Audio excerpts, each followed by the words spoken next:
¿eh? A usted no le quedó claro.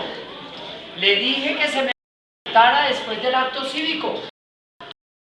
Usted es una apátrida. Ese trapo de 3 colores es la bandera de su patria. Es como su madre. Usted debe rendirle honores.